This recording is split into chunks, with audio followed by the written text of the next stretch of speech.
एक पैसे के बल पर अपनी जिंदगी अपने परिवार के व्यक्ति को दांव पर लगा देते हैं, और जब दुर्घटना घटती है तो फिर रोते रह जाते, सब उजड़ जाता है, कुछ नहीं उजड़ गया, सब उजड़ गया। अब यही चीज पहले सोच लेते तो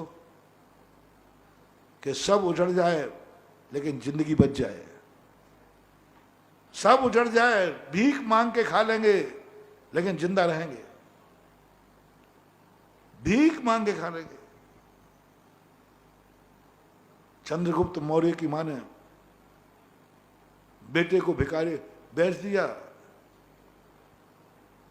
दर दर की ठोकरें खाने के लिए। बोले कोई बात नहीं।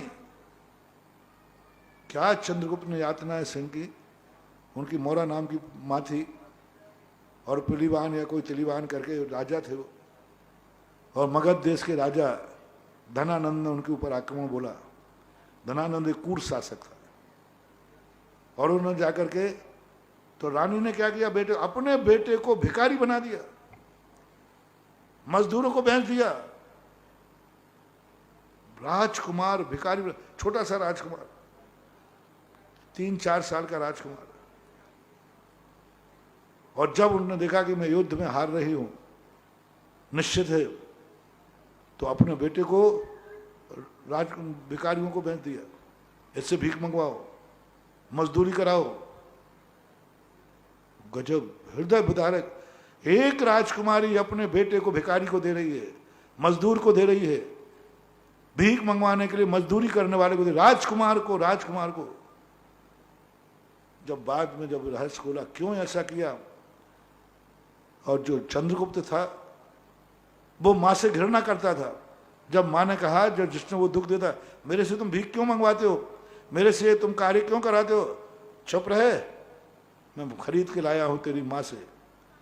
तब चंद्रगुप्त को इतनी घृणा हुई कि ऐसी मां मिल जाए तो मैं उसको मार डालूंगा। उसने जन्म क्यों दिया, मुझे बेचा मां ने, इतनी घृणा बहुत ज्यादा।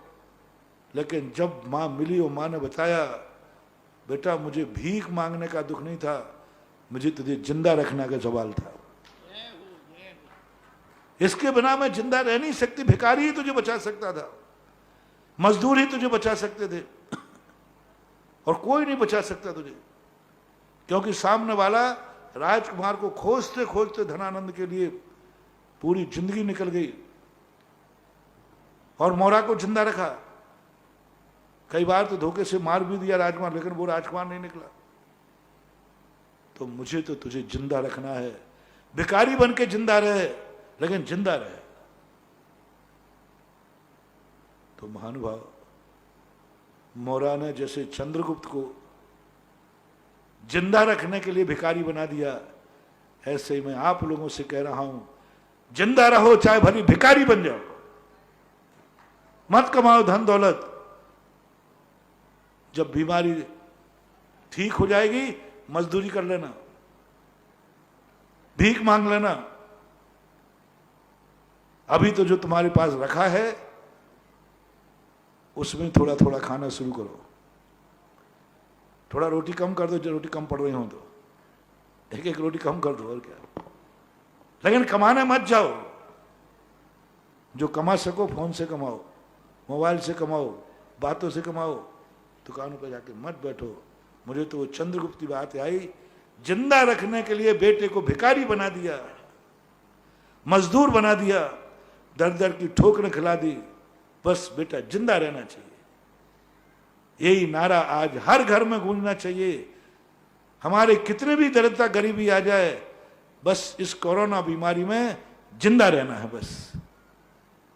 और परिवार के लोग दूसरे टोको नहीं, हमें नहीं चाहिए व्यापार, नहीं चाहिए वो गाँव, नहीं चाहिए ब्याज का धंधा, नहीं चाहिए बीज का बंटवारा, हमें मात्र जिंदा रहना है बस। एक दिन तुम जिंदा रहोगे। देखो, यदि मां उस समय सोचती मेरा राजा बेटा भिखारी मजदूर नहीं बनेगा, चंद्रगुप्त पुनः सम्राट नहीं बन पाता। देखो उस मां की सोच, देखो भिखारी बन के जिंदा रहो लेकिन जिंदा रहना है। और जिंदा का परिणाम ये निकला, एक दिन चंद्रगुप्त सारे भारत का सम्राट बना। जय हो जय हो। वहां थोड़े दिन की भीख का सवाल है, थोड़े दिन की मजदूरी का सवाल है। कुछ दिन उठाई, बचपन में उसने भीख मांगी, बड़ी कठिनाई।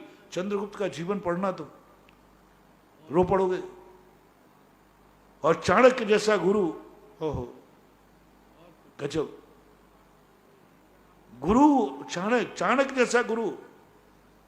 चंद्रगुप्त चाणक्य को गुरु मानने को तैयार नहीं, लेकिन चाणक्य ने शिष्य बनना लिया गया, तू मैं शिष्य रहेगा। क्या अपशब्द बोलता था चाणक्य गुरु से, चंद्रगुप्त गुरु को, चाणक्य को। लेकिन चाणक्य कहता है तूने मुझे गुरु नहीं बनाया, लेकिन मैंने तुझे शिष्य बना लिया, शिष्य बना लिया। तू मुझे छोड़ देगा, मैं तुझे नहीं छोड़ूंगा।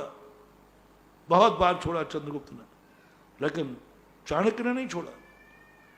अंत में जाके चाणक्य को सम्राट बना करके इब्राहिम लिया। आप लोगों से मैं यही कहना हूं, थोड़ा चंद्रगुप्त का इतिहास पढ़ लो, मौर्य का इतिहास पढ़ लो। अपने परिवार और बच्चों को सम्राट चंद्रगुप्त जैसा समृद्ध बनाना है तो इस बीमारी के समय भिखारी और मजदूर बनने की नौबत आ जाए तो बन जाओ, लेकिन जीवित रहो।